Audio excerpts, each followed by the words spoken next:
राणा सनाउल्लाह मूछों वाले बांदर, कान खोल के सुन लो। तुम्हारी ये टकटलियां रस्सी जल गई पर बल नहीं गया। तुम सिर्फ और सिर्फ बाराकऊ से लेके गोल्डा मोड़ और गोल्डा मोड़ से लेके रवात उधर के सिर्फ वजीर दाखिला रह गए हो। और उस दिन से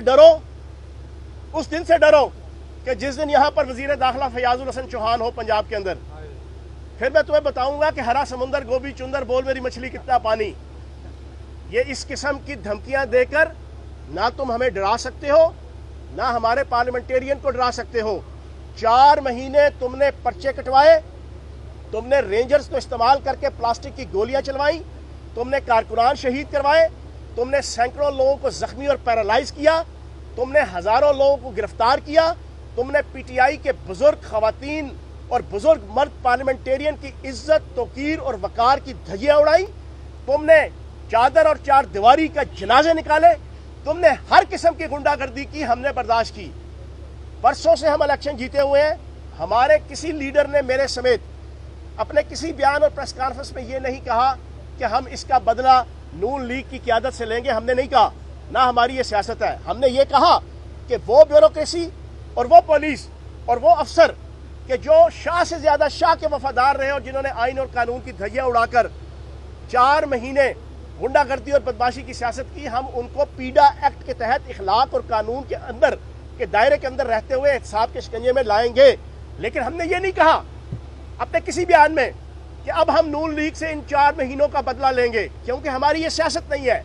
हमने 3.5 साल के अंदर रावलपिंडी में नून लीग के और पीपल्स पार्टी के डिस्ट्रिक्ट के ओहदेदार मेरे डेरे अस्ताना आलिया चौहान शरीफ से आके अपना जनाब काम करवाते रहे हैं और उनके काम होते थे।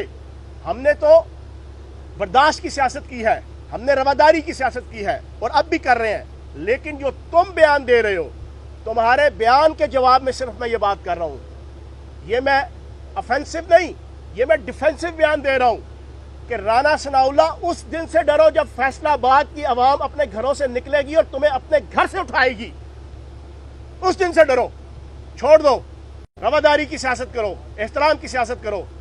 और वो जो मिस्टर 100% आसिफ जरदारी जो इस वक्त यहां पर बैठा हुआ है लाहौर में, मेरी उससे भी गुजारिश है कि जब बुरा वक्त आता है तो तुम स्ट्रेचर के ऊपर लेट जाते हो, व्हील चेयर पे आ जाते हो, और जब तुम बैरूनी ताकतों के इशारों पे और अमेरिका के इशारों पे और उसकी चरणों पे और गोद में बैठ के इक्तदार में आ जाते हो, तो तुम अपने आप को मर्दे आहन कहलवाते हो मीडिया के जरिए से। और तुम्हारे जो चेले चांटे हैं वो सारा दिन आकर कहते हैं जी एक जरदारी सब पर भारी।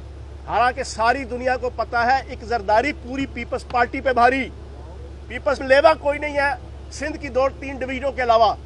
मैं आसिफ जरदारी को भी वार्न करूंगा, तुम यहां पर जितने मर्जी पापड़ बेल लो, जितने मर्जी पराठे बना लो, जितने मर्जी तुम डंड बैठ के कर लो, तुम जनाब केटू की पहाड़ी पे चढ़ जाओ, तुम किसी खंबे पे चढ़ जाओ, तुम किसी बुर्ज खलीफा पे चढ़ जाओ, तुम किसी डंडे पे चढ़ जाओ, तुम पंजाब असेंबली के अंदर इंशाअल्लाह अपनी हुकूमत नहीं बना सकते।